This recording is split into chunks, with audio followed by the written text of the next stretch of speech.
everyone. Okay, I'm going to show everybody how to make a high molecule weight hyaluronic acid solution today. Now keep in mind you can do this with various weights of hyaluronic acid.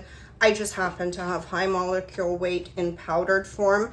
I generally buy the liquid version that has multiple weights in one extract. It's just easier to work with, and then you're getting the benefits of multiple weights of the hyaluronic acid, particularly for skincare products. However, for our lotions and other things, we might not want to, like, our product budget might not be high enough to include something like that.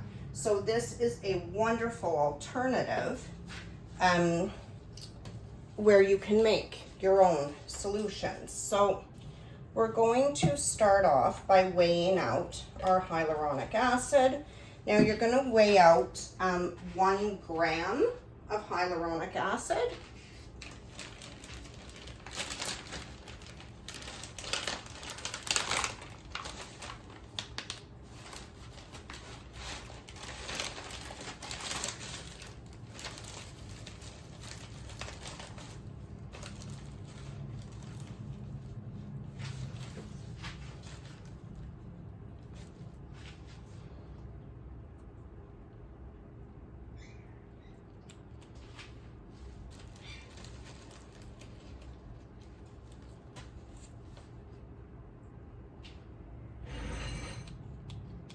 Now keep in mind, this is a solution. You should not make a facial serum with just the hyaluronic acid solution. It is a complete waste of product. You do not need to use more than 1% either. You will not, there's no additional skin benefits. It's just a waste of your product. So just something to keep in mind, okay? So we've weighed that out. We're gonna set that aside and get our beaker. I've chosen a plastic beaker just because you don't need to heat anything. You of course could use a glass one, but I just chose plastic for that reason. So now I've chosen GeoJard ECT for my preservative today. It is a Cosmos approved preservative. I absolutely love it. And we are going to use it at 1%. A little bit over.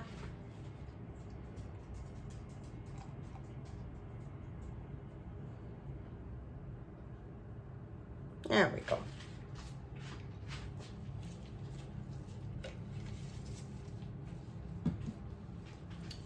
And now we are going to add our distilled water.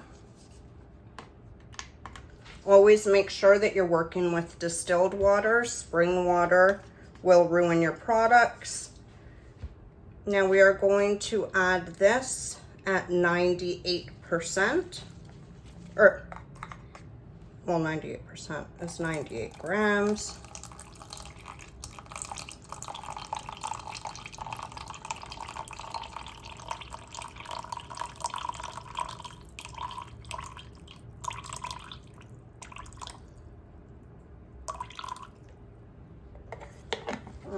Okay.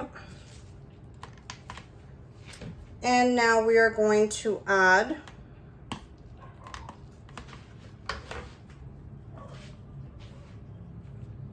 our powder.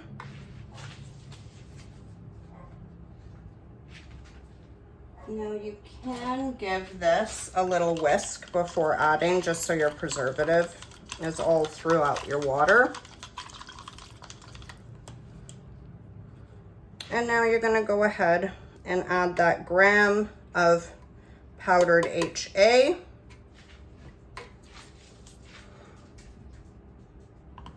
Now the goal is to hydrate this. Now I use my overhead stirrer now. I do recognize that many of you don't have overhead stirrers.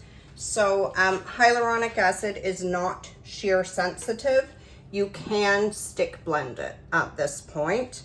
I'm going to use my overhead, and I will, so if you decide to stick blend, by all means, go ahead. You stick blend until the powder has completely hydrated and you have a nice gel, because high molecular weight hyaluronic acid does form more of a gel. But again, this is not something that you can use as, or that I would recommend you using as a finished product. It's not. We're creating an extract with this. Also, hyaluronic acid is not a rheology modifier. So I know I've seen a lot of at-home formulators use the gel made from this and fill this up in a serum bottle and sell it as a 1% serum. You're wasting your product, for one. And two, the gel it forms is not, your product is not going to remain stable for as long. It will eventually thin out, which is not what you want for a nice serum. You would still need a rheology modifier to make an actual finished product with this. So we're going to go ahead and let this hydrate. I'm going to put it under my overhead stir, and I will show you what it looks like while it's hydrating and then once it's finished. Okay, so you can see I've got this on a really low RPM of 250, and I'm just letting that hydrate. You can see the little white lumps in there. It's obviously not hydrated yet. I'm gonna let this mix for a good half an hour or so. Okay, so you can see now the hyaluronic acid powder is fully hydrated and ready to use.